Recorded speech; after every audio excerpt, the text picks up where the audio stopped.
2014. Ce jour-là débute le plus grand mystère de toute l'histoire de l'aviation. La disparition en plein vol d'un Boeing 777 de Malaysia Airlines. Dans un monde technologique où chaque mètre carré de la planète est scruté par une nuée de satellites, où le moindre de nos déplacements est suivi grâce à nos téléphones portables, dans un monde où chaque jour, quelques 80 000 avions sillonnent le ciel sous la direction vigilante des contrôleurs aériens, comment comprendre et accepter qu'un avion de ligne moderne, en parfait état de marche, disparaisse corps et biens avec 239 personnes à bord sans laisser la moindre trace? Un an après sa disparition, le vol MH370 demeure un mystère total et absolu. Les hypothèses sont nombreuses, de la plus sérieuse à la plus improbable, mais aucune à ce jour n'est totalement convaincante. Que s'est-il donc réellement passé le 8 mars dernier, vers 1h20 du matin, à 11 000 mètres d'altitude au nord de la Malaisie? Les familles des victimes, majoritairement chinoises, sont plongées dans le doute. Il est difficile de faire son deuil lorsque les rumeurs les plus folles entretiennent l'espoir. Quant aux enquêteurs et aux experts en accidentologie aérienne, ils sont face à un cas unique dans les annales de l'aviation. On n'a jamais vu ça, c'est une énigme totale. Où est passé cet avion? Comment a-t-il pu disparaître sans laisser aucune trace? Il volait dans une zone couverte par les radars civils, les radars militaires. Quelqu'un a dû faire ça. Quelqu'un est forcément impliqué. Je ne sais pas ce qui s'est passé. Je veux connaître la vérité. Où est-il passé? Où a-t-il fini? Et où sont tous les passagers? Saurons-nous un jour la vérité? Sans doute se cache-t-elle dans les boîtes noires de l'avion. Mais faut-il encore être capable de localiser l'épave dans une zone de 60 000 km² en plein océan Indien? Et aujourd'hui, rien ne prouve que le vol MH370 ne va pas conserver à tout jamais les secrets de sa disparition.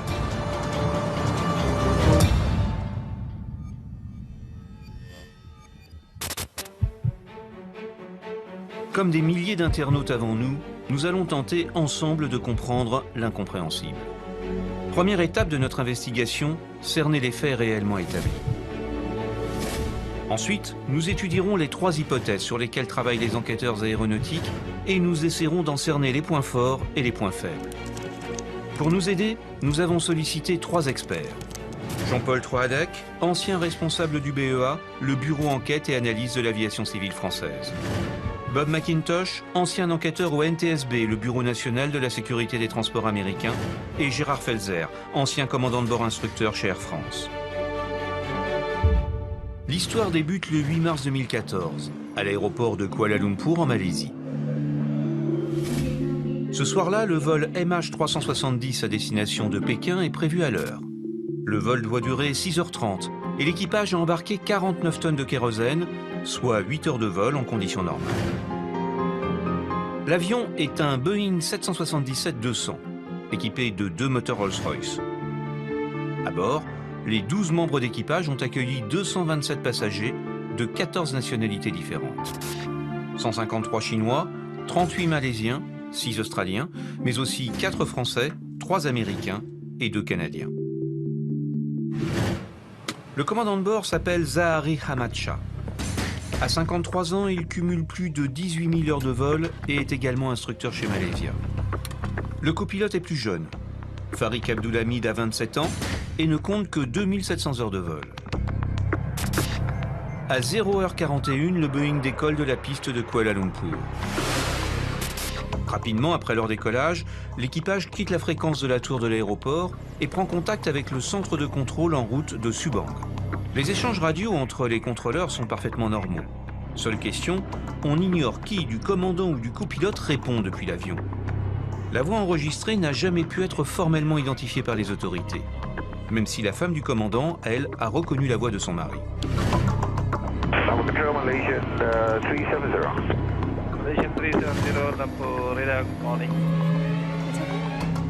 Jusque-là, tout va bien. Le Boeing atteint sans difficulté son altitude de croisière de 35 000 pieds, ou 10 600 mètres, à la verticale du parc national de Taman Negara, au nord de la péninsule malaisienne. 26 minutes après son décollage, à 1h07, l'avion survole le point de navigation Higari. Et l'équipage confirme pour la 3e fois au contrôle que le vol est stable à 35 000 pieds d'altitude.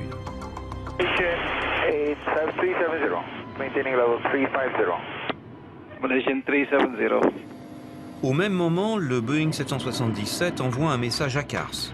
Il s'agit d'un message automatique émis par l'avion à destination de la compagnie aérienne. Le système ACARS est apparu lorsque les compagnies aériennes ont commencé à vouloir suivre leurs avions de plus près. Ils voulaient savoir à quelle heure ils quittaient la porte d'embarquement, à quelle heure ils décollaient, à quelle heure ils atterrissaient et à quelle heure ils arrivaient. Donc ce système ACARS choisit en fonction des circonstances le meilleur support de communication. Ça peut être la radio VHF, ça peut être aussi le satellite. Et il le choisit automatiquement, de la même façon que votre smartphone, lui, va choisir entre le Wi-Fi, la 4G, en fonction de la meilleure portée possible. Les messages ACARS sont émis automatiquement toutes les 30 minutes. Le message de 1h07 sera le dernier reçu du vol 370. Élément intéressant, il indique entre autres la quantité de carburant disponible. À cet instant précis, il reste à bord 43 tonnes 8 de kérosène, soit en conditions normales un peu plus de 7 heures de vol en croisière. Avec une telle autonomie, l'avion peut potentiellement se rendre n'importe où à l'intérieur de ce cercle. 12 minutes plus tard, l'appareil s'apprête à passer sous le contrôle aérien d'Ho Chi Minh Ville au Vietnam. Et selon la procédure habituelle, clôture ses échanges radio avec le contrôleur malaisien de Kuala Lumpur. Malaysian 370, contact Ho Chi Minh 120.9. Good night. Good night, Malaysian 370.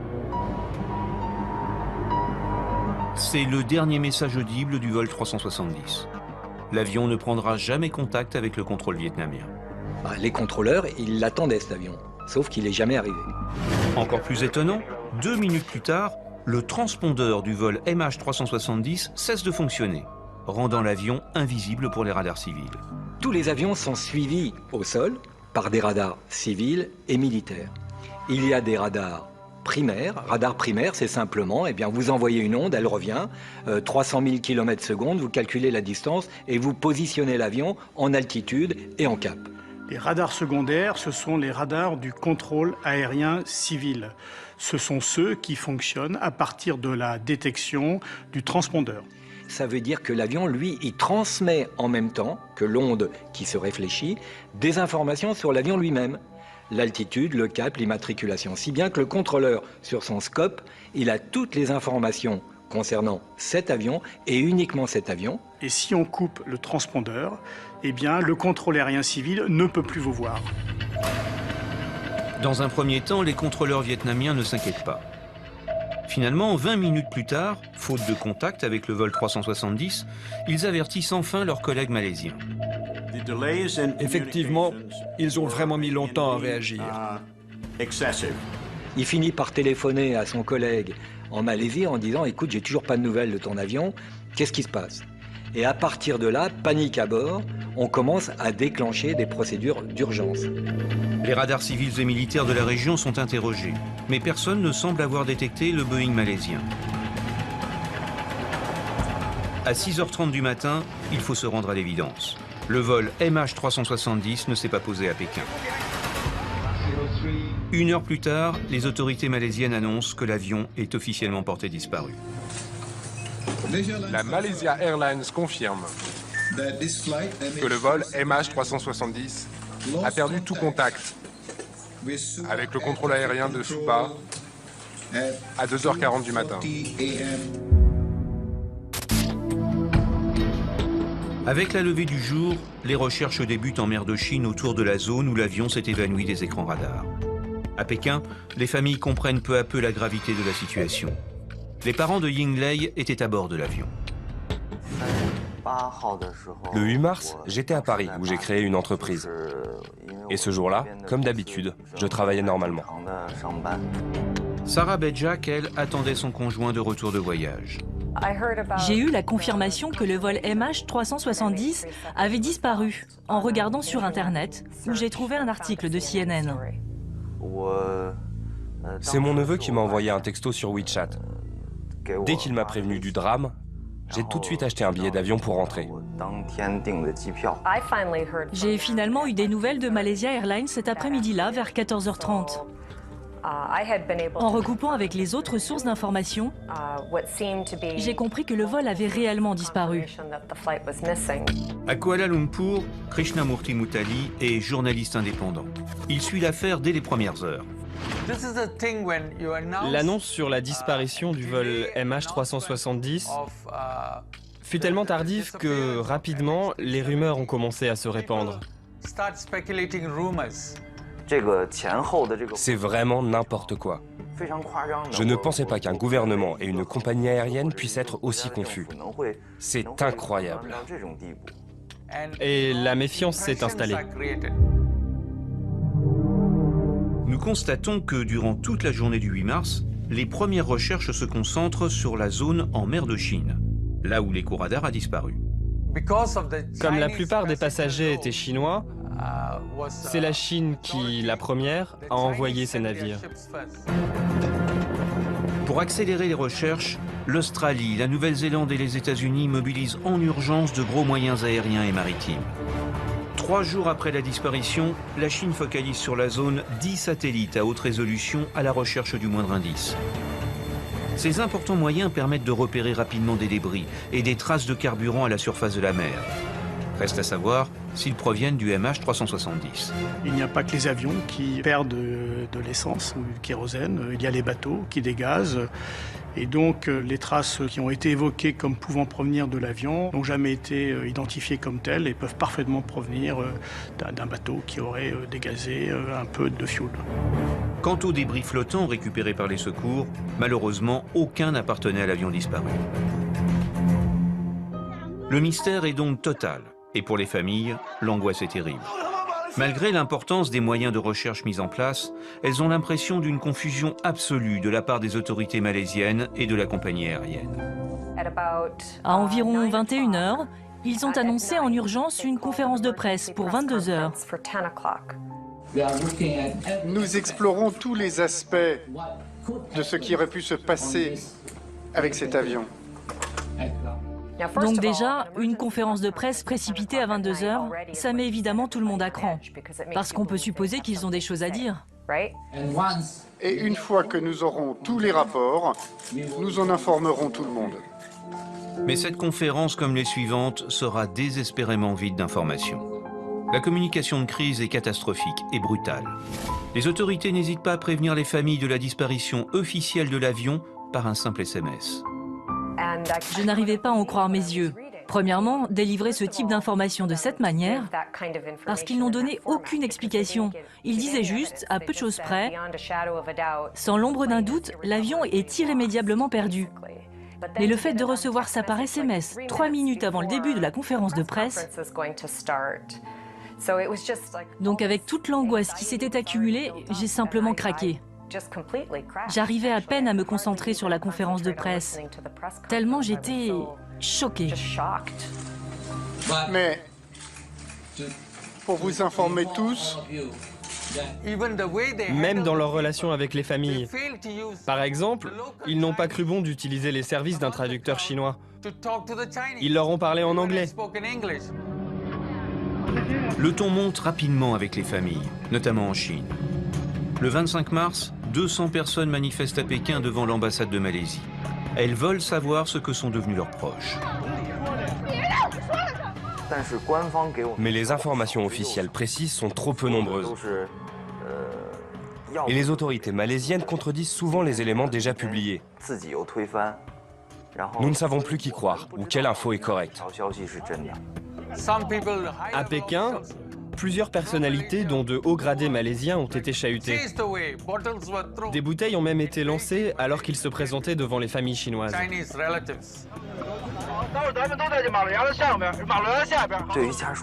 Nous avons quand même eu leur réponse.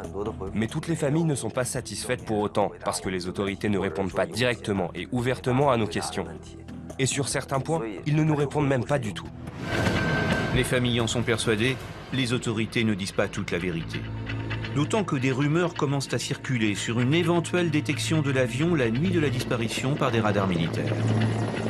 L'information sur la détection par les radars militaires malaisiens n'a pas été connue tout de suite. Et c'est dommage, car cette information est riche d'enseignements. On découvre ainsi qu'après sa disparition des écrans radars civils, l'appareil a viré à gauche pour prendre un cap sud-ouest presque opposé à sa route normale. Fait troublant, sur cette nouvelle trajectoire, le vol 370 va survoler la base militaire de Butterworth. Il s'agit d'une base internationale accueillant des forces malaisiennes, australiennes, néo-zélandaises, britanniques et de Singapour. C'est évidemment un lieu hautement stratégique de la défense en Asie du Sud-Est.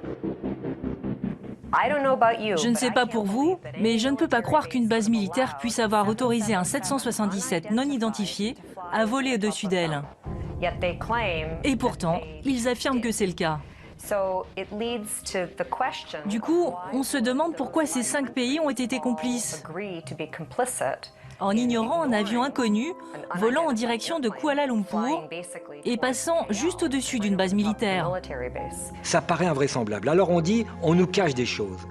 Oui, on aimerait simplement entendre, les militaires notamment, que ce soit le Pentagone, les Russes, les Chinois, de dire oui, on a des satellites qui observent. Simplement, là aussi, c'est secret militaire. On ne veut pas dire ce qu'on observe ou ce qu'on n'observe pas, ce qui serait une faille dans le système.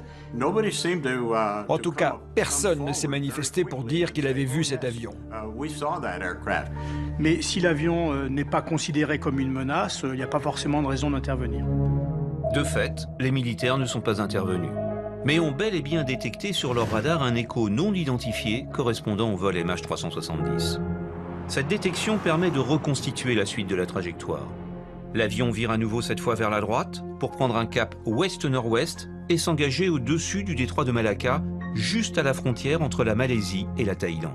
Le fait de survoler la frontière entre la Malaisie et la Thaïlande, c'est pas n'importe quoi. C'est manifestement une trajectoire qui est faite pour, comment dirais-je, introduire une confusion. Peut-être des Thaïlandais se disant « Ah ben c'est un avion malaisien, ça ne regarde pas ». Les Malaisiens se disant peut-être c'est un avion qui survole la Thaïlande. Voilà, donc ça introduit la confusion. Ce problème repose probablement sur l'attitude un peu bornée des militaires. Ils cherchent toujours à dissimuler vis-à-vis des pays voisins la réalité et l'efficacité de leurs propres moyens de détection. Ils ne veulent surtout pas partager ces infos avec leurs voisins. Les radars militaires ont aussi noté une anomalie dans la trajectoire de l'avion. Le vol 370 serait assez brutalement monté à très haute altitude. On a parlé de 45 000 pieds, ce qui est non autorisé et non possible pour l'avion, si ce n'est sur son élan et avec des moteurs plein pot. C'est pas une situation d'avenir parce qu'on est sur une tête d'épingle et que là, il risque le décrochage à tout moment. L'altitude normale de croisière d'un 777 ne dépasse pas 40 000 pieds. Le plafond maximum est de l'ordre de 43 000 pieds. Je pense que nous sommes nombreux à avoir un doute sur cette altitude. Simplement parce qu'un avion de ligne, même s'il est en théorie capable de monter aussi haut, aura beaucoup de mal à l'atteindre, surtout avec un tel poids de carburant et de passagers. Il y a eu des cas comme ça, où des pilotes sont montés en altitude. Pourquoi? Parce qu'ils voulaient passer au-dessus d'un orage, et puis ils arrivent au décrochage, c'est arrivé. Il y en a d'autres qui ont eu le feu à bord et ils pensaient pouvoir l'éteindre avec un manque d'oxygène. À 2h22, le vol MH370 sort définitivement du champ des radars malaisiens. 18 minutes plus tard, pour la troisième fois, il va changer de direction en virant à gauche pour un cap plein sud, dont la particularité de le mener en plein océan Indien, c'est-à-dire nulle part.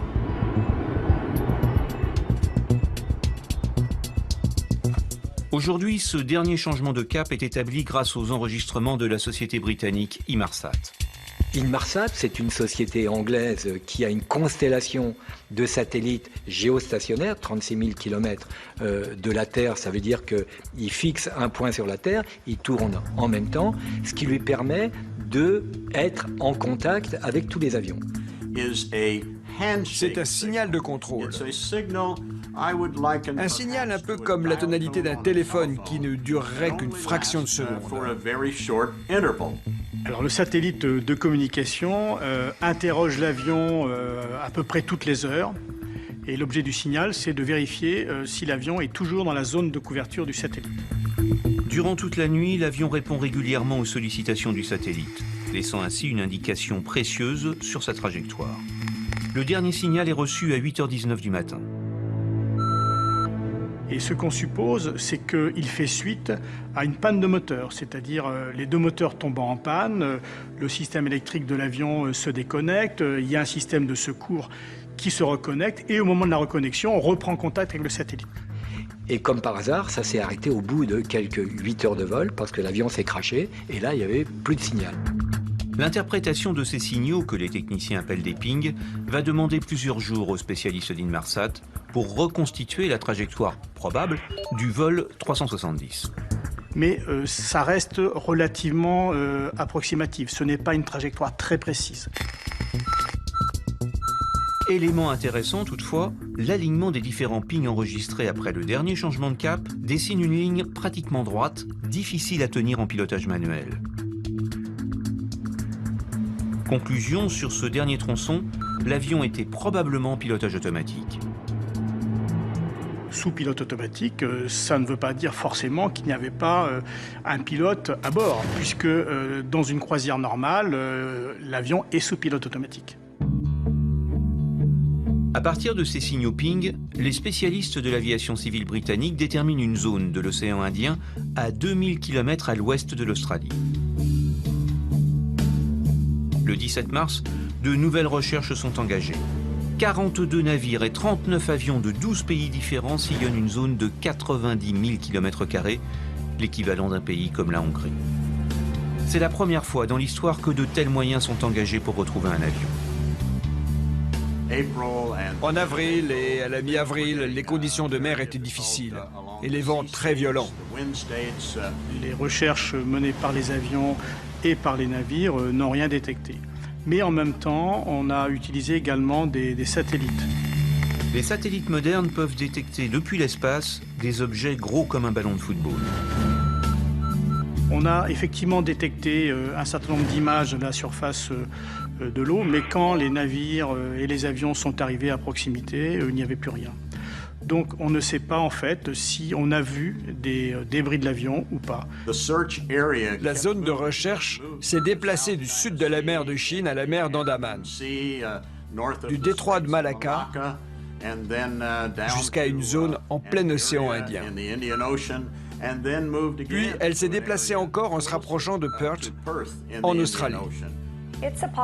Il est possible que le retard dans la communication des bonnes informations ait conduit les premières équipes à chercher au mauvais endroit. Ceci dit, je ne suis pas sûr de croire aux données d'Inmarsat non plus. D'un autre côté, un avion aussi gros a forcément produit une montagne de débris quelque part. C'est juste qu'on ne les a pas trouvés. Retrouver l'épave est alors une course contre la montre. Les avions sont équipés de 2 boîtes noires. Une enregistre les sons dans le cockpit, l'autre plusieurs centaines de paramètres de l'avion. Les 2 boîtes sont équipées d'un émetteur dont l'autonomie est de 30 jours et qui permet de localiser plus facilement l'épave. Il y avait très peu de chances en réalité qu'on puisse les détecter, mais il fallait le tenter et c'est ce que je leur avais conseillé. Malheureusement, au bout de 40 jours de recherche dans des conditions météo épouvantables, il faut se rendre à l'évidence, le Boeing malaisien demeure introuvable.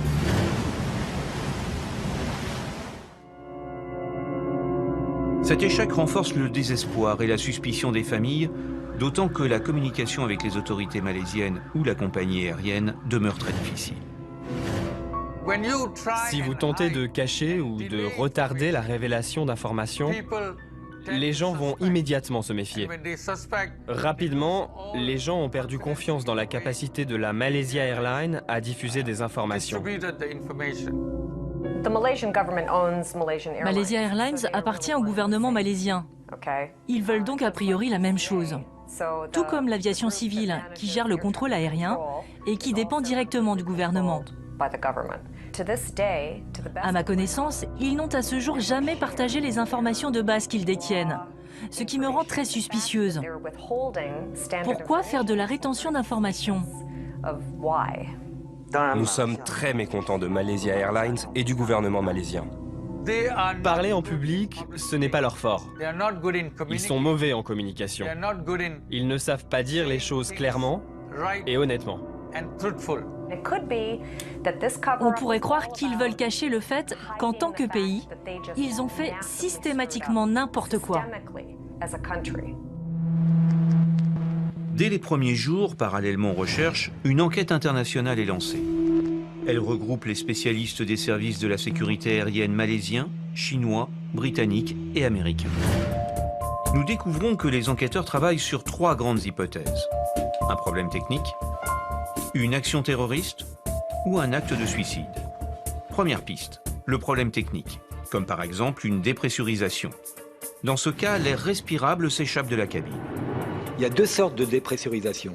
Une dépressurisation dite explosive, là c'est carrément une porte de soute, ou une porte, ou un hublot, ou un trou. Et puis,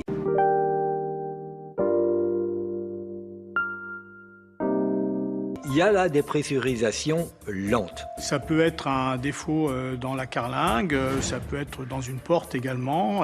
Petit à petit, l'avion perd l'air qui était dans la cabine. Et la pression diminuant, les passagers et les équipages, d'ailleurs, ne peuvent plus respirer et sont victimes d'hypoxie. Il y a un exemple relativement récent qui date de 2005, qui est celui de la compagnie chypriote Helios. Une dépressurisation lente non détectée à temps par les pilotes peut se révéler fatale. Comme l'avion restait en altitude de croisière, quand il n'y avait plus d'oxygène, tout le monde est mort, jusqu'à épuisement du carburant, et là, l'avion est tombé. L'explication est convaincante sur le dernier tronçon du vol en ligne droite. Par contre, elle n'explique en rien les 3 changements successifs de cap et la fermeture du transpondeur. Une autre hypothèse évoquée dès la disparition est celle d'un incendie au début du vol. Le feu, c'est vraiment l'urgence de l'urgence. Or, le vol 370 transportait dans ses soutes une cargaison d'appareils électroniques, tels des ordinateurs équipés de batteries au lithium. On a beaucoup parlé des batteries au lithium, car elles sont très difficiles à contrôler.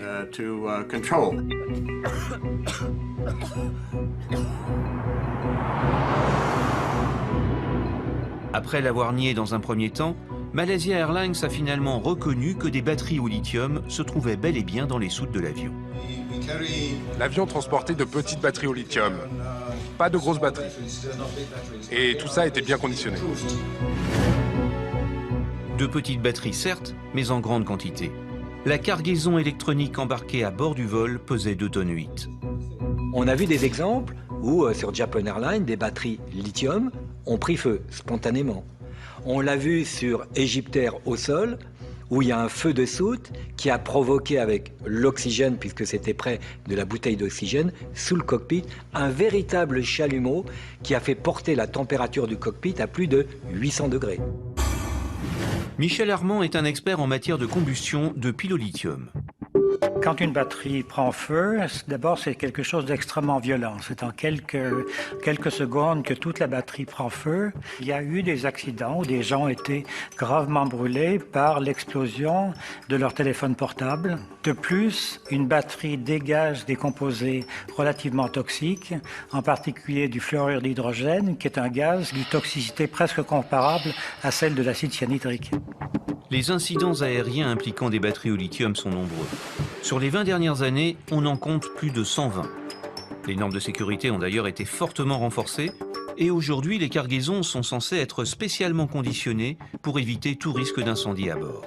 C'est évident que chaque batterie ayant sa propre chance de prendre feu et de communiquer son feu aux autres batteries qui les jouxtent, on a un événement qui peut être cataclysmique, oui.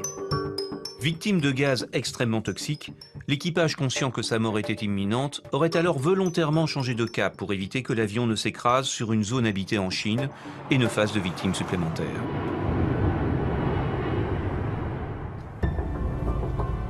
Cette hypothèse d'un incendie est soutenue par 3 témoignages. Tout d'abord, celui d'un technicien sur une plateforme pétrolière en mer de Chine, affirmant avoir vu dans le ciel un avion en feu. Le témoignage de cet ouvrier d'une plateforme pétrolière qui a vu l'avion renforce l'hypothèse d'un incendie à bord de l'appareil. Il a révélé à la presse ce qu'il a vu. Il y a aussi les deux pêcheurs. Ils ont affirmé avoir vu une boule de feu s'écraser en mer. Le troisième témoignage est celui de Catherine T, qui cette nuit-là naviguait en mer avec son mari entre l'Inde et la Thaïlande. Elle aussi affirme avoir vu un avion en feu dans le ciel. Les témoignages sont troublants, même si leur localisation sur une carte laisse perplexe face à la trajectoire connue du vol 370. C'est une partie peu profonde de l'océan et très fréquentée. Donc si son histoire est vraie, alors on aurait retrouvé des restes de l'avion. Mais il n'y avait rien. Je pense que la théorie de l'incendie n'est pas crédible parce qu'elle est incompatible avec un fait qui est, lui, avéré et que l'avion a continué à voler pendant 6 heures à peu près après sa disparition des écrans radars. Or, dans l'histoire de l'aviation commerciale, aucun avion avec un incendie important à bord n'a réussi à voler plus de 30 minutes.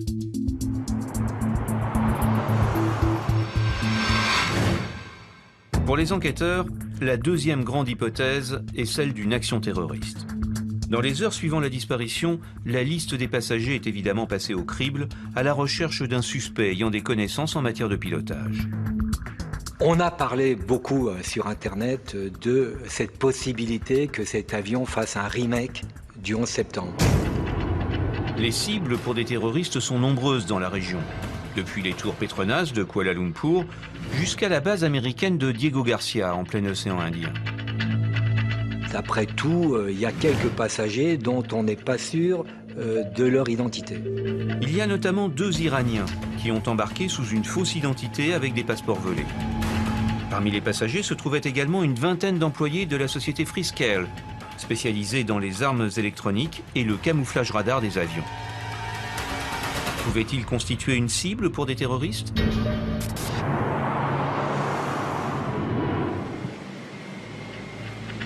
Les enquêteurs imaginent qu'un ou plusieurs terroristes aient réussi à prendre le contrôle du poste de pilotage, comme ce fut le cas le 11 septembre 2001 aux États-Unis.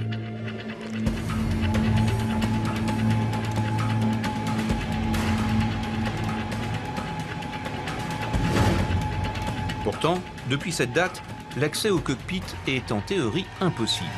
La porte est blindée, est protégée par un digicode et le tout placé sous l'œil de caméras de surveillance. Reste que si un passager demande à visiter le poste, la réponse ne dépend que des pilotes.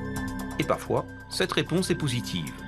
Comme le prouve cette photo prise 2 mois plus tôt dans le cockpit, en plein vol, avec le copilote et 2 jeunes passagères.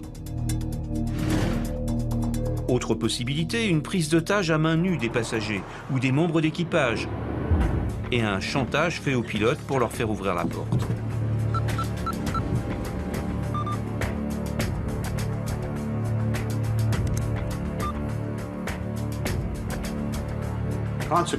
En conséquence, il faut se demander ce que nous avons vraiment appris du 11 septembre.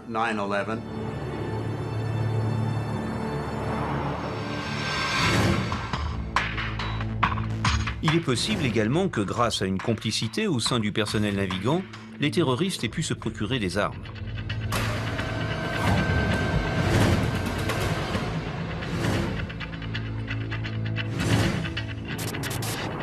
Dans ce scénario, comme pour le 11 septembre 2001, les terroristes ont acquis des connaissances de base de pilotage. Ils commencent par neutraliser les 2 pilotes,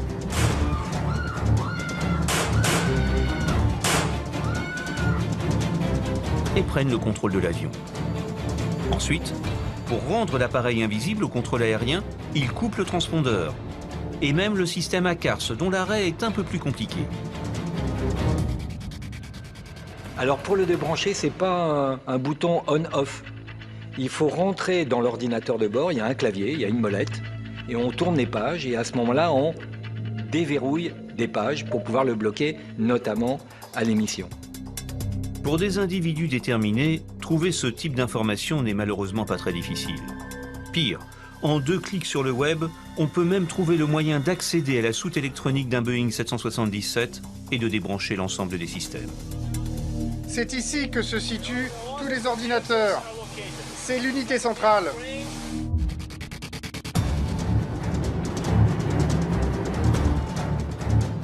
Une fois rendu invisible pour le contrôle aérien, l'avion s'est alors dérouté en direction peut-être de Diego Garcia, en prenant soin de voler au-dessus des frontières aériennes pour entretenir la confusion. L'avion avait l'autonomie suffisante pour aller jusqu'à Diego Garcia. Diego Garcia, une des principales bases américaines dans la région, et surtout une superbe cible potentielle. Il s'agit d'une base militaire avec des pistes, des postes d'écoute et beaucoup d'équipements électroniques, ainsi que du personnel. Et puis ils ont surtout des satellites d'observation qui surveillent, puisque c'est une base opérationnelle. Donc à 1000 km autour de Diego Garcia, forcément ils avaient une information. Un détournement sur Diego Garcia a donc peu de chances de se faire dans la discrétion. Sauf à imaginer, comme certains le croient, une complicité des autorités américaines. Il n'y a que 2 entités qui connaissent le sort de l'avion. Boeing, ça c'est sûr, et les services secrets américains. Élément troublant en faveur de cette thèse sur Diego Garcia, plusieurs témoins aux Maldives affirment avoir vu l'avion les survoler le 8 mars au matin. Cet avion, en tous les cas, il aurait été aperçu en basse altitude, puisqu'ils disent qu'ils ont aperçu les hublots, et qu'il se dirigeait vers Diego Garcia, mais il lui restait 1000 km à faire. C'est une possibilité. Et notre détective privé, ainsi que plusieurs journalistes, sont allés interroger ces témoins. Mais leurs histoires ne se recoupent pas totalement. Il y a des divergences. Nous avons tenté de récupérer les enregistrements de cette matinée auprès du contrôle aérien des Maldives, car il y a beaucoup d'îles privées et de gros jets privés y atterrissent. Vous savez, de près, tous les avions paraissent gros. Mais nous n'avons pas pu vérifier ces informations, car les enregistrements ont été mis sous scellé. Alors, les autorités tentent-elles de dissimuler des éléments cruciaux du dossier concernant Diego Garcia? C'est une suspicion qui, pour l'instant, ne repose sur aucune preuve. Et surtout, en totale contradiction avec la trajectoire maintenant connue et qui aboutit bien plus à l'est, en plein océan Indien. Il pourrait arriver à ce moment-là une deuxième hypothèse qui se rajoute à cette première, qui ferait que les passagers se révoltent. Effectivement, il est vrai qu'un tel scénario est envisageable.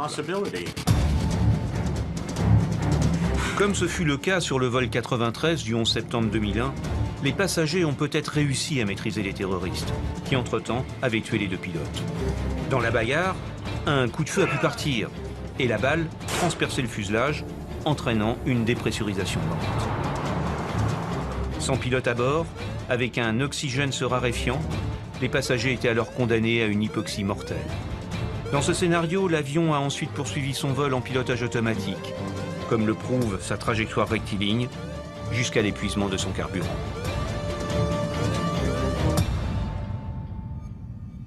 La police malaisienne a mené son enquête en collaboration avec Interpol et aussi, je suppose, avec le FBI et la CIA.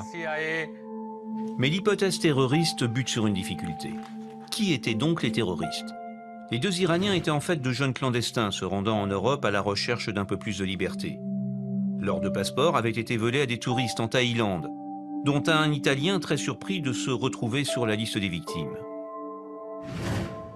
Quant à la piste Friskel, les enquêteurs l'ont depuis rangée dans la catégorie déjà bien remplie des théories conspirationnistes. Si vous êtes un pirate de l'air assez intelligent pour organiser le détournement d'un avion, j'imagine que vous êtes aussi assez intelligent pour en faire quelque chose. Et s'ils avaient en effet l'intention de le faire s'écraser, ils l'auraient fait s'écraser. Mais une fois encore, où sont les débris? Enfin, le dernier argument plaidant contre l'hypothèse terroriste, c'est qu'une telle action, réussie ou non, est généralement revendiquée au nom d'une cause. Ce qui ne fut pas le cas pour le vol MH370.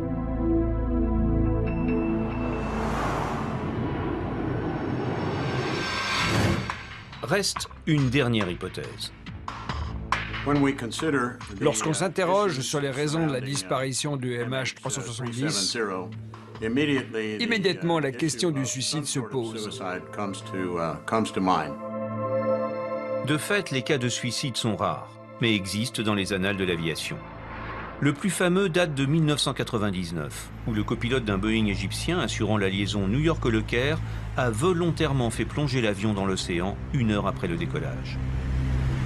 Même si cela a été formellement démenti par les Égyptiens eux-mêmes, mais en tous les cas, en dépouillant la boîte noire lorsqu'un pilote dit « je m'en remets à Dieu » et qui fait ça 7 fois de suite, on peut avoir des gros doutes malgré tout. En tout cas, le suicide fut l'explication retenue par les autorités américaines pour expliquer cet accident qui fit 217 victimes.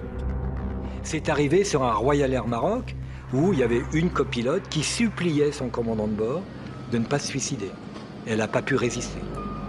Un cas similaire est survenu dans une compagnie africaine chez Mozambique Airlines.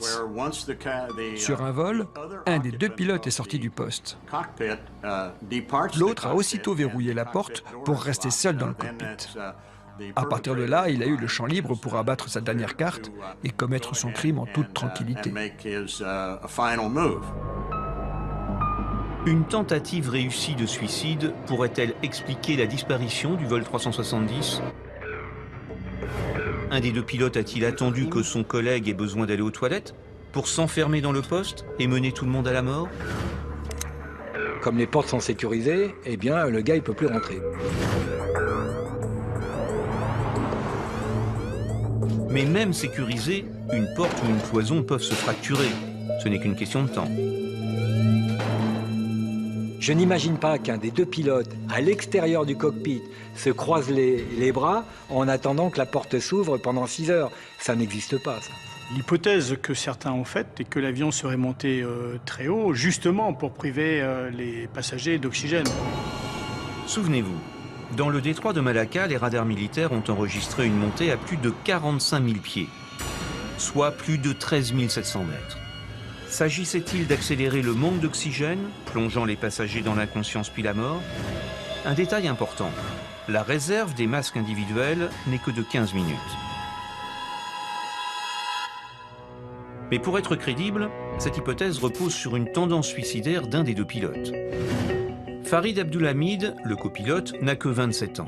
Il vole pour Malaysia Airlines depuis 2007, il est bien payé, est sur le point de se marier avec une jeune femme, elle aussi pilote, et en gros, l'avenir lui appartient. Pas le profil type d'un suicidaire. Un jeune homme, promis à un bel avenir, pourquoi ferait-il ça? Nous nous apercevons que les contours du commandant sont un peu plus flous. Nous avons posé la question à certains de ses plus proches amis. Ils ont tous répondu « Hey, ce gars, peu importe ce qu'il a dit ou ce qu'il a fait, c'est un bon pilote. C'est un pilote instructeur en charge du contrôle des autres pilotes. Il n'est pas du genre à perdre son équilibre mental aussi facilement. » Nous ignorons ce qui se passe dans la tête d'un homme, vous savez. Prenez le cas de Robin Williams. C'était un grand comédien, il était drôle. Et qu'est-ce qui lui est arrivé finalement? Il s'est suicidé. L'enquête de certains journaux décrit l'homme hanté par des problèmes sentimentaux. Sa femme l'aurait chassé du foyer et sa maîtresse aurait rompu quelques heures avant le vol.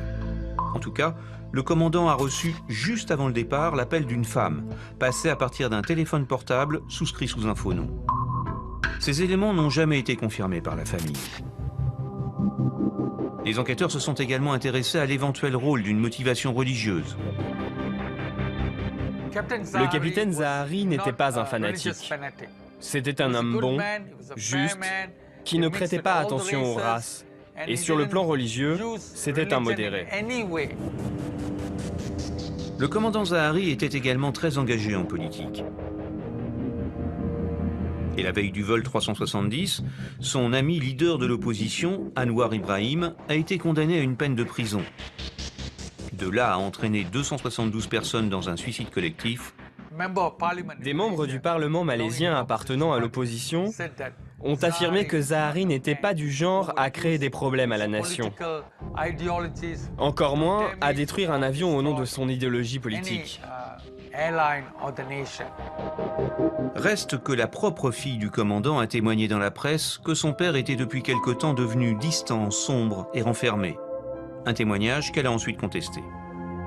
Le lendemain, la fille du capitaine Zahari a violemment critiqué les médias qui, selon elle, ont totalement déformé ses propos. Elle les a descendus en flèche, disant que c'était injuste et qu'elle était triste. Elle leur a dit qu'elle souffrait, que la situation était perturbante et que les médias profitaient de son malheur en parlant de son père d'une façon erronée. Et ça, elle ne pouvait pas leur pardonner. La femme du capitaine est un des membres de la famille des disparus, lesquels sont toujours restés assez soudés. Donc cette idée n'est pas plausible. Vous savez, la presse aime bien faire des montagnes à partir de rien. Mais de mon point de vue, je ne crois pas que ce soit vrai. Un dernier constat. Les quelques cas de suicide connus à bord d'un avion de ligne ont toujours été rapides, bien loin des presque 8 heures du vol du Boeing malaisien. Les enquêteurs savent que leur dernière chance de découvrir la vérité est de retrouver l'épave et les boîtes noires. Une nouvelle campagne de recherche a débuté à la fin de l'hiver austral en septembre 2014. Depuis longtemps, les boîtes noires n'émettent plus aucun signal susceptible de les localiser. Les recherches aujourd'hui s'effectuent à l'aide d'un sonar capable de détecter les gros débris de l'avion. Mais la zone à couvrir est gigantesque et la portée du sonar ne dépasse pas les 5 km. Et donc c'est la technologie que le BEA a utilisée pour retrouver le Rio Paris avec succès à la fin. Et c'est la technologie qui est actuellement mise en œuvre par les Australiens et les Malaisiens pour essayer de retrouver cet avion. Dans l'histoire du MH370, un avion aussi gros qu'un Boeing 777, un des plus grands mystères, c'est l'absence totale de preuves du crash. Je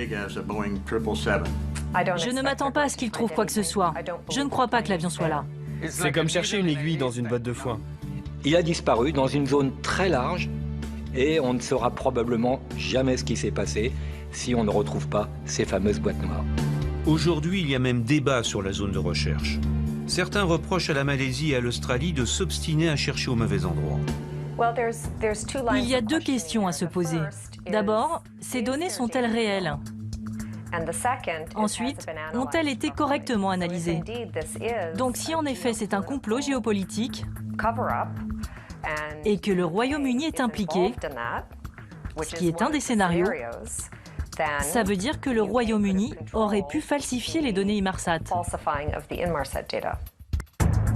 Les calculs de position réalisés par Inmarsat ont été vérifiés par les autorités aéronautiques anglaises, américaines, françaises et australiennes, et validés par plusieurs experts indépendants. Pourtant, le débat persiste. Début 2015, un autre expert indépendant, le mathématicien canadien Brooke McEwen, a publié une étude remettant en cause à la fois les calculs d'Inmarsat, mais aussi les raisons poussant les autorités à mener les recherches dans cette zone spécifique. Il accuse notamment les Australiens d'utiliser ces recherches pour tenter de localiser des richesses naturelles sous-marines. Il y a des preuves évidentes, soit d'incompétence, soit d'obstruction volontaire. Si l'on reprend tous les articles de presse et les citations de Malaysia Airlines ou du gouvernement malaisien, il y a des dizaines et des dizaines d'exemples d'affirmations qui se sont révélées fausses ou erronées par la suite. Donc, soit des erreurs, soit des mensonges. En tout cas, l'un des deux. Y a-t-il un accord entre les gouvernements ? Disent-ils la vérité ou est-ce une conspiration ? Ça, nous l'ignorons. Qu'il aurait été descendu, c'est ce qu'on a dit à un moment, par les Américains, mais il me semble qu'on aurait trouvé quand même des débris. On ne fait pas disparaître un avion comme ça, surtout s'il explose en l'air. Un gouvernement étranger qui aurait voulu provoquer la disparition de cet avion n'aurait pas fait ça, quoi. Je veux dire, c'est beaucoup trop visible. La dernière hypothèse est que l'avion ait été détourné pour en reprendre le contrôle et que l'armée américaine soit impliquée. Je crois que c'est une possibilité, car disons-le, le gouvernement américain a fait des choses bien pires que celle-là.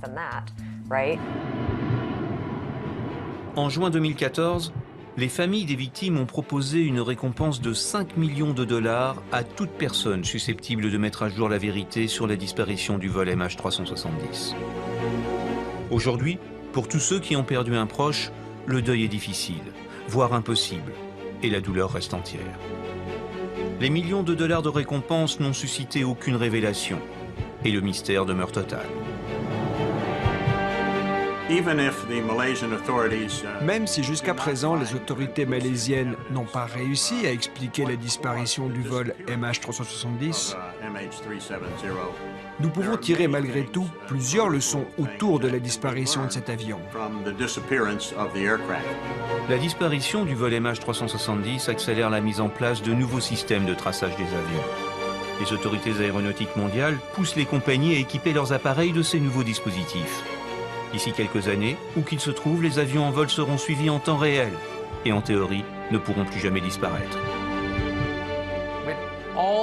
Avec toute la haute technologie dont nous disposons, je trouve très étrange qu'on ne retrouve pas l'avion. Pourquoi? Qui le cache? Pourquoi cela prend-il tant de temps? Toutes les familles des passagers ont un énorme poids sur le cœur. Je ne veux pas que le monde oublie le MH370. Pas seulement parce qu'il y a 239 personnes disparues et des centaines de parents encore en deuil, mais surtout parce que ce mystère concerne ce que font chaque jour plus de 3 millions de personnes, c'est-à-dire prendre l'avion.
l'a vu sur Égyptaire au sol, où il y a un feu de soute qui a provoqué avec l'oxygène, puisque c'était près de la bouteille d'oxygène, sous le cockpit, un véritable chalumeau qui a fait porter la température du cockpit à plus de 800 degrés.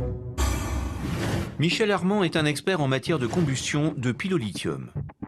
Quand une batterie prend feu, d'abord c'est quelque chose d'extrêmement violent. C'est en quelques secondes que toute la batterie prend feu. Il y a eu des accidents où des gens ont été gravement brûlés par l'explosion de leur téléphone portable. De plus, une batterie dégage des composés relativement toxiques, en particulier du fluorure d'hydrogène, qui est un gaz d'une toxicité presque comparable à celle de l'acide cyanhydrique. Les incidents aériens impliquant des batteries au lithium sont nombreux. Sur les 20 dernières années, on en compte plus de 120. Les normes de sécurité ont d'ailleurs été fortement renforcées et aujourd'hui, les cargaisons sont censées être spécialement conditionnées pour éviter tout risque d'incendie à bord.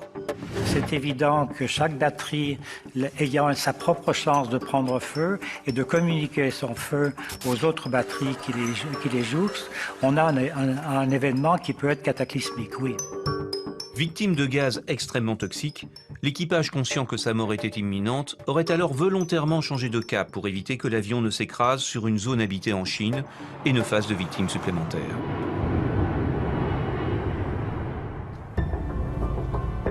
Cette hypothèse d'un incendie est soutenue par 3 témoignages.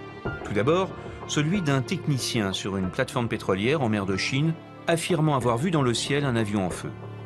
Le témoignage de cet ouvrier d'une plateforme pétrolière qui a vu l'avion renforce l'hypothèse d'un incendie à bord de l'appareil. Il a révélé à la presse ce qu'il a vu. Il y a aussi les deux pêcheurs. Ils ont affirmé avoir vu une boule de feu s'écraser en mer. Le troisième témoignage est celui de Catherine T, qui cette nuit-là naviguait en mer avec son mari entre l'Inde et la Thaïlande. Elle aussi affirme avoir vu un avion en feu dans le ciel. Les témoignages sont troublants, même si leur localisation sur une carte laisse perplexe face à la trajectoire connue du vol 370.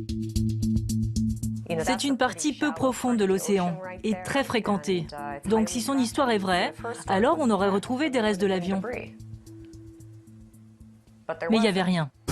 Bon, je pense que la théorie de l'incendie n'est pas crédible parce qu'elle est incompatible avec un fait qui est lui avéré et que l'avion a continué à voler pendant 6 heures à peu près après sa disparition des écrans radars. Or, dans l'histoire de l'aviation commerciale, aucun avion avec un incendie important à bord n'a réussi à voler plus de 30 minutes. En même temps, ce qui lui permet d'être en contact avec tous les avions. C'est un signal de contrôle. Un signal un peu comme la tonalité d'un téléphone qui ne durerait qu'une fraction de seconde. Alors le satellite de communication interroge l'avion à peu près toutes les heures. Et l'objet du signal, c'est de vérifier si l'avion est toujours dans la zone de couverture du satellite.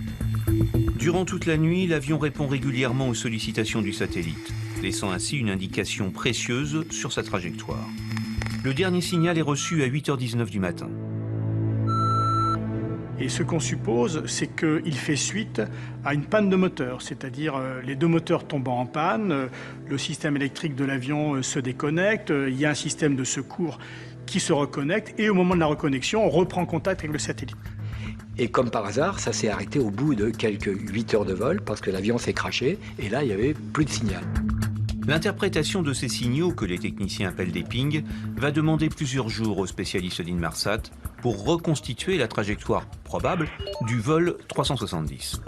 Mais ça reste relativement approximatif. Ce n'est pas une trajectoire très précise. Élément intéressant toutefois, l'alignement des différents pings enregistrés après le dernier changement de cap dessine une ligne pratiquement droite, difficile à tenir en pilotage manuel. Conclusion, sur ce dernier tronçon, l'avion était probablement en pilotage automatique. Sous pilote automatique, ça ne veut pas dire forcément qu'il n'y avait pas un pilote à bord, puisque dans une croisière normale, l'avion est sous pilote automatique. À partir de ces signaux ping, les spécialistes de l'aviation civile britannique déterminent une zone de l'océan Indien à 2000 km à l'ouest de l'Australie. Le 17 mars, de nouvelles recherches sont engagées. 42 navires et 39 avions de 12 pays différents sillonnent une zone de 90 000 km², l'équivalent d'un pays comme la Hongrie. C'est la première fois dans l'histoire que de tels moyens sont engagés pour retrouver un avion. En avril et à la mi-avril, les conditions de mer étaient difficiles et les vents très violents. Les recherches menées par les avions et par les navires n'ont rien détecté. Mais en même temps, on a utilisé également des satellites. Les satellites modernes peuvent détecter depuis l'espace des objets gros comme un ballon de football. On a effectivement détecté un certain nombre d'images de la surface de l'eau, mais quand les navires et les avions sont arrivés à proximité, il n'y avait plus rien. Donc on ne sait pas en fait si on a vu des débris de l'avion ou pas. En contact avec le vol 370, ils avertissent enfin leurs collègues malaisiens. Effectivement, ils ont vraiment mis longtemps à réagir. Il finit par téléphoner à son collègue en Malaisie en disant « Écoute, j'ai toujours pas de nouvelles de ton avion, qu'est-ce qui se passe ?» Et à partir de là, panique à bord, on commence à déclencher des procédures d'urgence. Les radars civils et militaires de la région sont interrogés, mais personne ne semble avoir détecté le Boeing malaisien. À 6h30 du matin, il faut se rendre à l'évidence. Le vol MH370 ne s'est pas posé à Pékin. 1 heure plus tard, les autorités malaisiennes annoncent que l'avion est officiellement porté disparu. La Malaysia Airlines confirme que le vol MH370 a perdu tout contact avec le contrôle aérien de Supa à 2h40 du matin. Avec la levée du jour, les recherches débutent en mer de Chine autour de la zone où l'avion s'est évanoui des écrans radars. À Pékin, les familles comprennent peu à peu la gravité de la situation. Les parents de Ying Lei étaient à bord de l'avion. Le 8 mars, j'étais à Paris où j'ai créé une entreprise. Et ce jour-là, comme d'habitude, je travaillais normalement. Sarah Bedjak, elle, attendait son conjoint de retour de voyage. J'ai eu la confirmation que le vol MH370 avait disparu en regardant sur Internet, où j'ai trouvé un article de CNN. C'est mon neveu qui m'a envoyé un texto sur WeChat. Dès qu'il m'a prévenu du drame, j'ai tout de suite acheté un billet d'avion pour rentrer. J'ai finalement eu des nouvelles de Malaysia Airlines cet après-midi-là, vers 14h30. En recoupant avec les autres sources d'informations, j'ai compris que le vol avait réellement disparu. À Kuala Lumpur, Krishnamurti Mutali est journaliste indépendant. Il suit l'affaire dès les premières heures.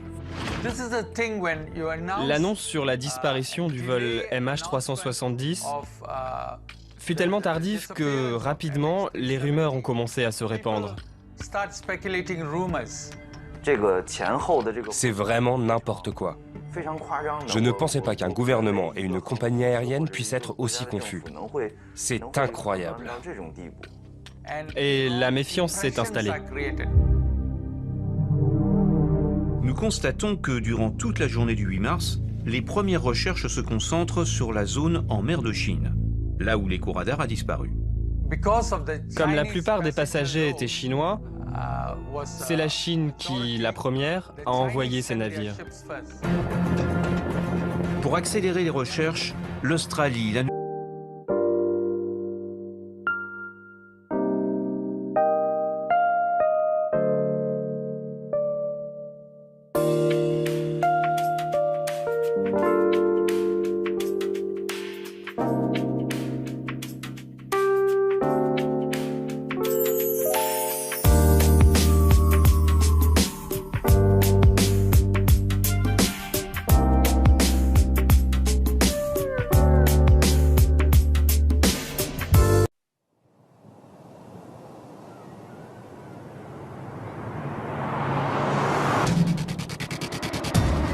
mars 2014.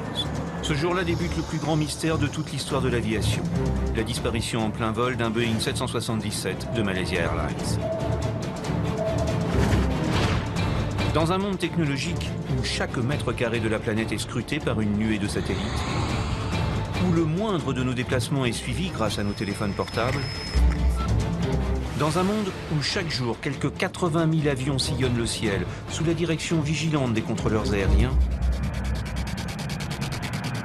comment comprendre et accepter qu'un avion de ligne moderne, en parfait état de marche, disparaisse corps et biens avec 239 personnes à bord sans laisser la moindre trace? Un an après sa disparition, le vol MH370 demeure un mystère total et absolu. Les hypothèses sont nombreuses, de la plus sérieuse à la plus improbable, mais aucune à ce jour n'est totalement convaincante. Que s'est-il donc réellement passé le 8 mars dernier, vers 1h20 du matin, à 11 000 mètres d'altitude, au nord de la Malaisie? Les familles des victimes, majoritairement chinoises, sont plongées dans le doute. Il est difficile de faire son deuil lorsque les rumeurs les plus folles entretiennent l'espoir. Quant aux enquêteurs et aux experts en accidentologie aérienne, ils sont face à un cas unique dans les annales de l'aviation. On n'a jamais vu ça, c'est une énigme totale. Où est passé cet avion? Comment a-t-il pu disparaître sans laisser aucune trace? Il volait dans une zone couverte par les radars civils, les radars militaires. Quelqu'un a dû faire ça. Quelqu'un est forcément impliqué. Je ne sais pas ce qui s'est passé. Je veux connaître la vérité. Où est-il passé? Où est-il fini? Et où sont tous les passagers? Saurons-nous un jour la vérité? Sans doute se cache-t-elle dans les boîtes noires de l'avion. Mais faut-il encore être capable de localiser l'épave dans une zone de 60 000 km² en plein océan Indien? Et aujourd'hui, rien ne prouve que le vol MH370 ne va pas conserver à tout jamais les secrets de sa disparition.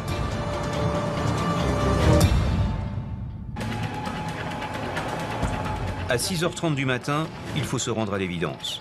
Le vol MH370 ne s'est pas posé à Pékin.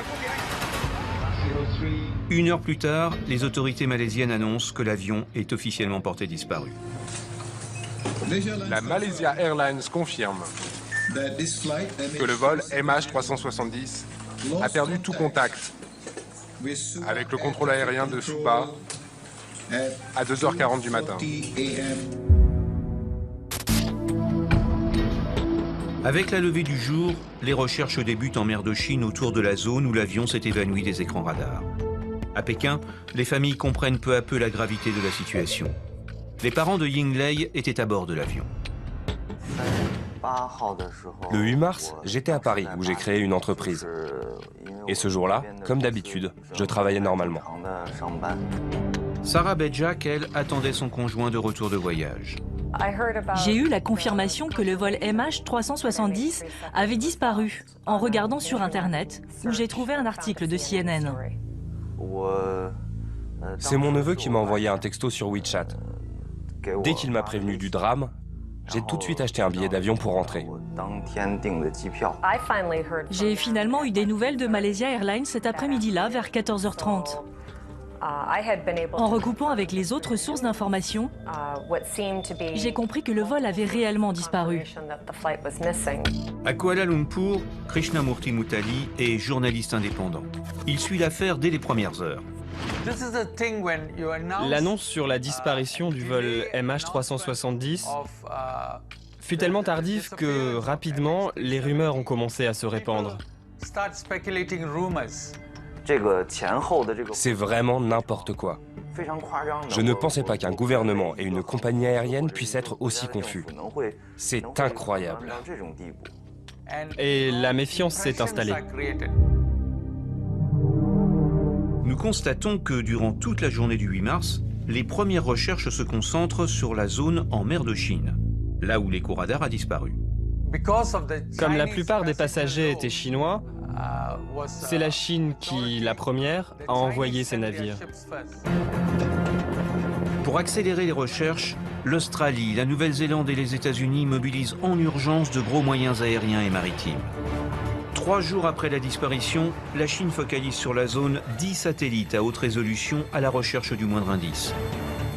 Ces importants moyens permettent de repérer rapidement des débris et des traces de carburant à la surface de la mer. Reste à savoir s'ils proviennent du MH370. Il n'y a pas que les avions qui perdent de l'essence ou du kérosène, il y a les bateaux qui dégazent. Et donc, les tours du commandant sont un peu plus flous. Nous avons posé la question à certains de ses plus proches amis. Ils ont tous répondu « Hey, ce gars, peu importe ce qu'il a dit ou ce qu'il a fait, c'est un bon pilote. C'est un pilote instructeur en charge du contrôle des autres pilotes. Il n'est pas du genre à perdre son équilibre mental aussi facilement. Nous ignorons ce qui se passe dans la tête d'un homme, vous savez. Prenez le cas de Robin Williams. C'était un grand comédien, il était drôle. Et qu'est-ce qui lui est arrivé finalement? Il s'est suicidé. L'enquête de certains journaux décrit l'homme hanté par des problèmes sentimentaux. Sa femme l'aurait chassé du foyer et sa maîtresse aurait rompu quelques heures avant le vol. En tout cas, le commandant a reçu, juste avant le départ, l'appel d'une femme, passé à partir d'un téléphone portable souscrit sous un faux nom. Ces éléments n'ont jamais été confirmés par la famille. Les enquêteurs se sont également intéressés à l'éventuel rôle d'une motivation religieuse. Le capitaine Zahari n'était pas un fanatique. C'était un homme bon, juste, qui ne prêtait pas attention aux races. Et sur le plan religieux, c'était un modéré. Le commandant Zahari était également très engagé en politique. Et la veille du vol 370, son ami leader de l'opposition, Anwar Ibrahim, a été condamné à une peine de prison. De là à entraîner 272 personnes dans un suicide collectif, des membres du Parlement malaisien appartenant à l'opposition ont affirmé que Zahari n'était pas du genre à créer des problèmes à la nation, encore moins à détruire un avion au nom de son idéologie politique. Reste que la propre fille du commandant a témoigné dans la presse que son père était depuis quelque temps devenu distant, sombre et renfermé. Un témoignage qu'elle a ensuite contesté. Le lendemain, la fille du capitaine Zahari a violemment critiqué les médias qui, selon elle, ont totalement déformé ses propos. Elle les a descendus en flèche, disant que c'était injuste et qu'elle était triste. Elle leur a dit qu'elle souffrait, que la situation était perturbante et que les médias profitaient de son malheur en parlant de son père d'une façon erronée. Et ça, elle ne pouvait pas leur pardonner. La femme du capitaine est un des membres de la famille des disparus, lesquels sont toujours restés assez soudés. Donc cette idée n'est pas plausible. Vous savez, la presse aime bien faire des montagnes à partir de rien. Mais de mon point de vue, je ne crois pas que ce soit vrai. Disent-ils la vérité ou est-ce une conspiration? Ça, nous l'ignorons. Qu'il aurait été descendu, c'est ce qu'on a dit à un moment, par les Américains, mais il me semble qu'on aurait trouvé quand même des débris. On ne fait pas disparaître un avion comme ça, surtout s'il explose en l'air. Un gouvernement étranger qui aurait voulu provoquer la disparition de cet avion n'aurait pas fait ça, quoi. Je veux dire, c'est beaucoup trop visible. La dernière hypothèse est que l'avion ait été détourné pour en reprendre le contrôle et que l'armée américaine soit impliquée. Je crois que c'est une possibilité, car disons-le, le gouvernement américain a fait des choses bien pires que celle-là. En juin 2014, les familles des victimes ont proposé une récompense de 5 millions de dollars à toute personne susceptible de mettre à jour la vérité sur la disparition du vol MH370. Aujourd'hui, pour tous ceux qui ont perdu un proche, le deuil est difficile, voire impossible, et la douleur reste entière. Les millions de dollars de récompense n'ont suscité aucune révélation, et le mystère demeure total. Même si jusqu'à présent les autorités malaisiennes n'ont pas réussi à expliquer la disparition du vol MH370, nous pouvons tirer malgré tout plusieurs leçons autour de la disparition de cet avion. La disparition du vol MH370 accélère la mise en place de nouveaux systèmes de traçage des avions. Les autorités aéronautiques mondiales poussent les compagnies à équiper leurs appareils de ces nouveaux dispositifs.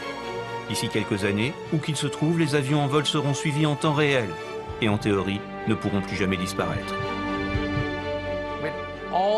Avec toute la haute technologie dont nous disposons, je trouve très étrange qu'on ne retrouve pas l'avion.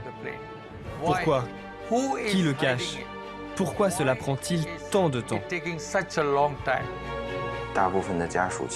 Toutes les familles des passagers ont un énorme poids sur le cœur. Je ne veux pas que le monde oublie le MH370. Pas seulement parce qu'il y a 239 personnes disparues et des centaines de parents encore en deuil, mais surtout parce que ce mystère concerne ce que font chaque jour plus de 3 millions de personnes, c'est-à-dire prendre l'avion.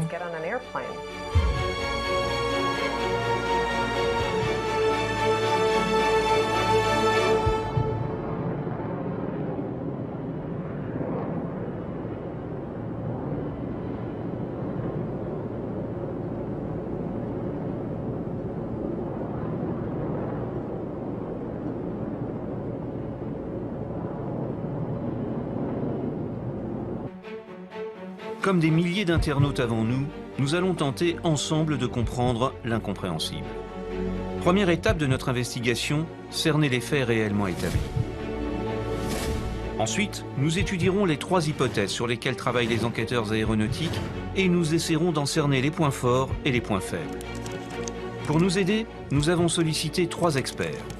Jean-Paul Troadac, ancien responsable du BEA, le Bureau Enquête et Analyse de l'Aviation Civile Française.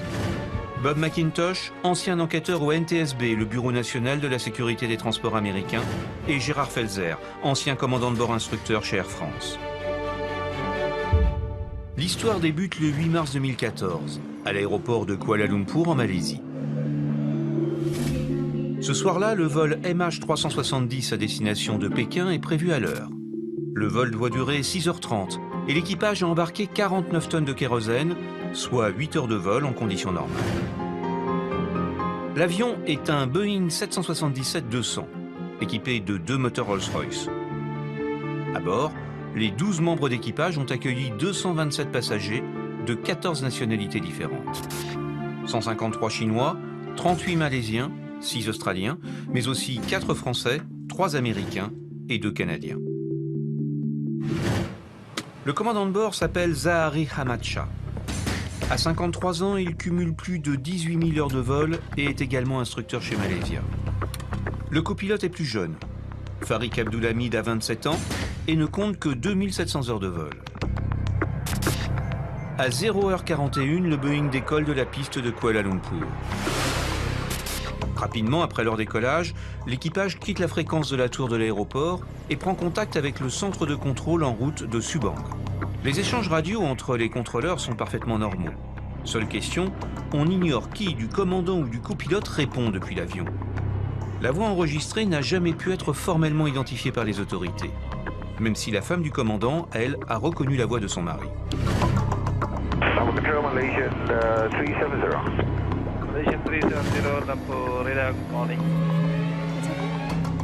Jusque-là, tout va bien. Le Boeing atteint sans difficulté son altitude de croisière de 35 000 pieds, ou 10 600 mètres, à la verticale du parc national de Taman Negara, au nord de la péninsule malaisienne. 26 minutes après son décollage, à 1h07, l'avion survole le point de navigation Igari. Et l'équipage confirme pour la 3e fois au contrôle que le vol est stable à 35 000 pieds d'altitude.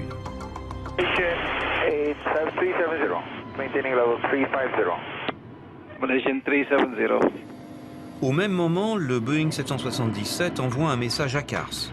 Il s'agit d'un message automatique à très haute altitude.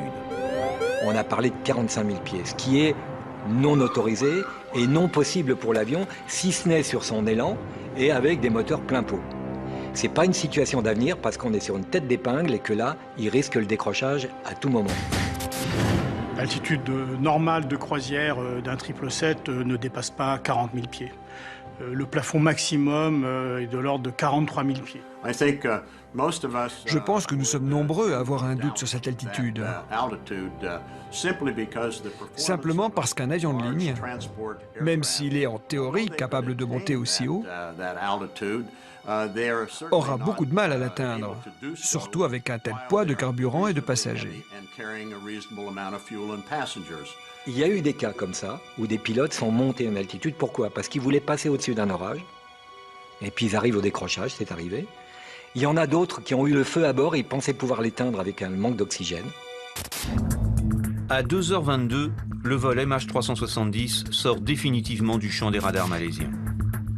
18 minutes plus tard, pour la 3e fois, il va changer de direction en virant à gauche pour un cap plein sud, dont la particularité de le mener en plein océan Indien, c'est-à-dire nulle part.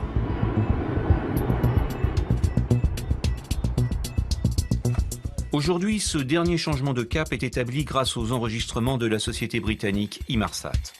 Inmarsat, c'est une société anglaise qui a une constellation de satellites géostationnaires, 36 000 km de la Terre. Ça veut dire qu'il fixe un point sur la Terre, il tourne en même temps, ce qui lui permet d'être en contact avec tous les avions.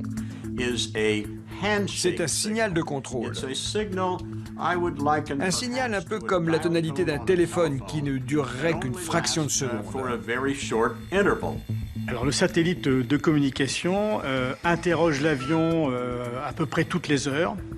Et l'objet du signal, c'est de vérifier si l'avion est toujours dans la zone de couverture du satellite.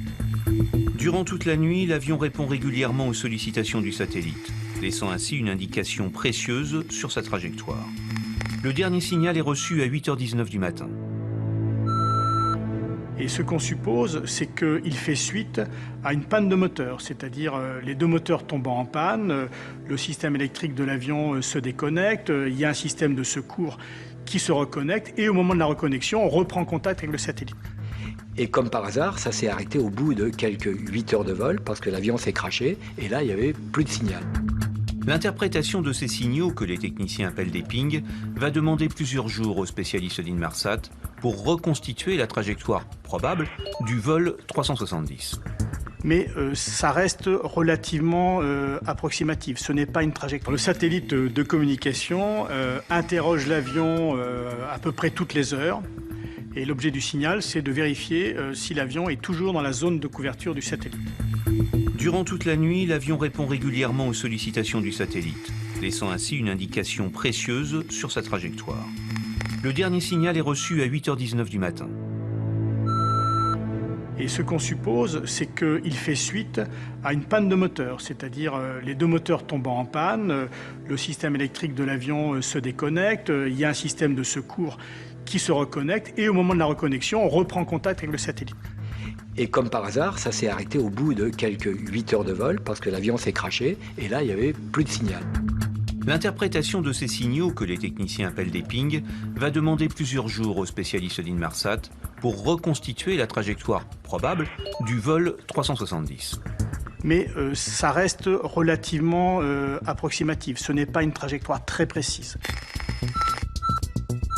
Élément intéressant toutefois, l'alignement des différents pings enregistrés après le dernier changement de cap dessine une ligne pratiquement droite, difficile à tenir en pilotage manuel.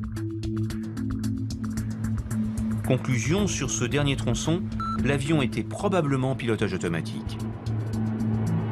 Sous pilote automatique, ça ne veut pas dire forcément qu'il n'y avait pas un pilote à bord, puisque dans une croisière normale, l'avion est sous pilote automatique. À partir de ces signaux ping, les spécialistes de l'aviation civile britannique déterminent une zone de l'océan Indien à 2000 km à l'ouest de l'Australie.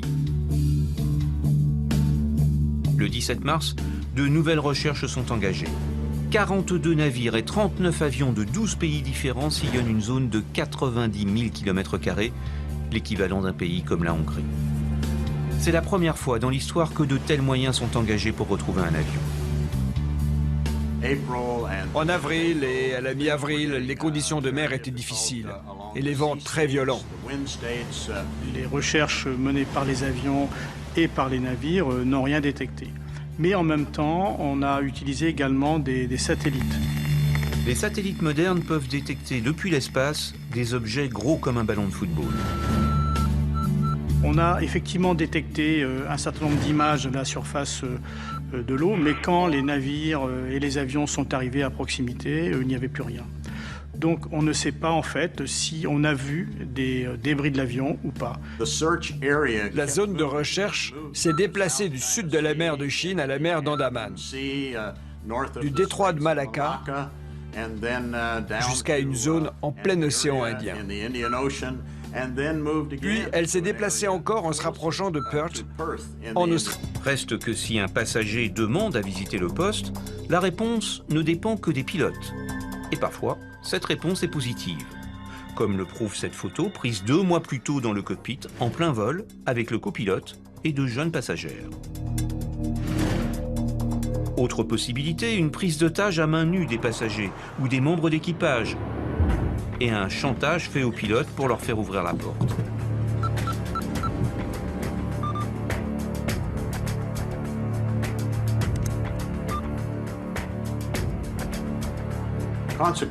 En conséquence, il faut se demander ce que nous avons vraiment appris du 11 septembre.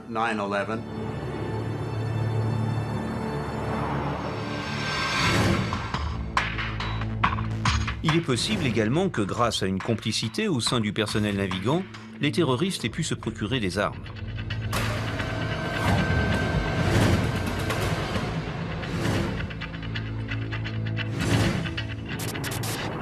Dans ce scénario, comme pour le 11 septembre 2001, les terroristes ont acquis des connaissances de base de pilotage.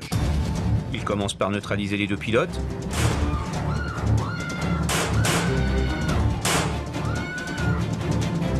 et prennent le contrôle de l'avion. Ensuite, pour rendre l'appareil invisible au contrôle aérien, il coupe le transpondeur. Et même le système ACARS, dont l'arrêt est un peu plus compliqué. Alors pour le débrancher, c'est pas un bouton on-off.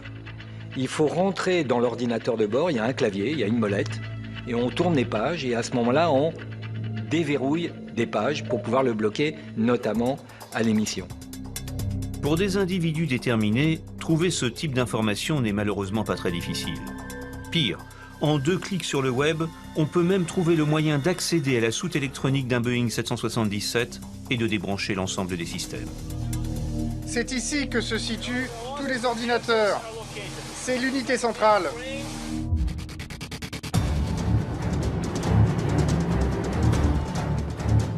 Une fois rendu invisible pour le contrôle aérien, l'avion s'est alors dérouté en direction peut-être de Diego Garcia, en prenant soin de voler au-dessus des frontières aériennes pour entretenir la confusion.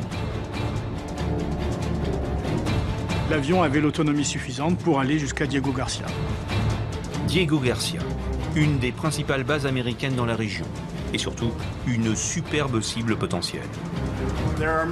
Il s'agit d'une base militaire avec des pistes, des postes d'écoute et beaucoup d'équipements électroniques, ainsi que du personnel.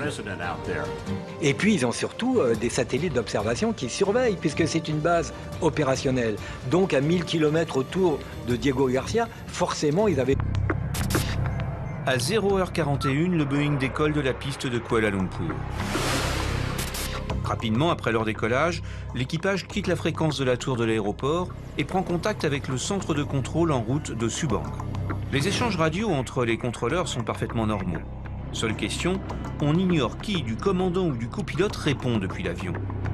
La voix enregistrée n'a jamais pu être formellement identifiée par les autorités, même si la femme du commandant, elle, a reconnu la voix de son mari.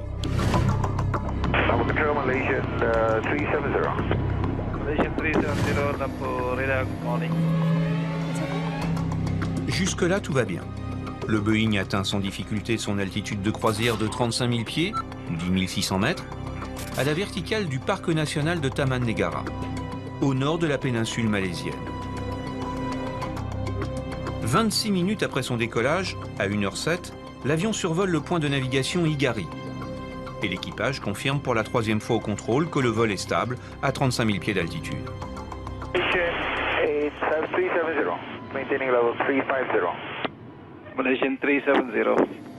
Au même moment, le Boeing 777 envoie un message à CARS. Il s'agit d'un message automatique émis par l'avion à destination de la compagnie aérienne. Le système ACARS est apparu lorsque les compagnies aériennes ont commencé à vouloir suivre leurs avions de plus près. Ils voulaient savoir à quelle heure ils quittaient la porte d'embarquement, à quelle heure ils décollaient, à quelle heure ils atterrissaient et à quelle heure ils arrivaient. Donc ce système ACARS choisit en fonction des circonstances le meilleur support de communication. Ça peut être la radio VHF, ça peut être aussi le satellite. Et il le choisit automatiquement, de la même façon que votre smartphone, lui, va choisir entre le Wi-Fi, la 4G, en fonction de la meilleure portée possible. Les messages ACARS sont émis automatiquement toutes les 30 minutes. Le message de 1h07 sera le dernier reçu du vol 370. Élément intéressant, il indique entre autres la quantité de carburant disponible. À cet instant précis, il reste à bord 43 tonnes 8 de kérosène, soit en conditions normales un peu plus de 7 heures de vol en croisière. Avec une telle autonomie, l'avion peut potentiellement se rendre n'importe où à l'intérieur de ce cercle. 12 minutes plus tard, l'appareil s'apprête à passer sous le contrôle aérien d'Ho Chi Minh Ville au Vietnam. Et selon la procédure habituelle, clôture ses échanges radio avec le contrôleur malaisien de Kuala Lumpur. Malaysian 370, contact Ho Chi Minh 120.9. Good night, Malaysian 370. C'est le dernier message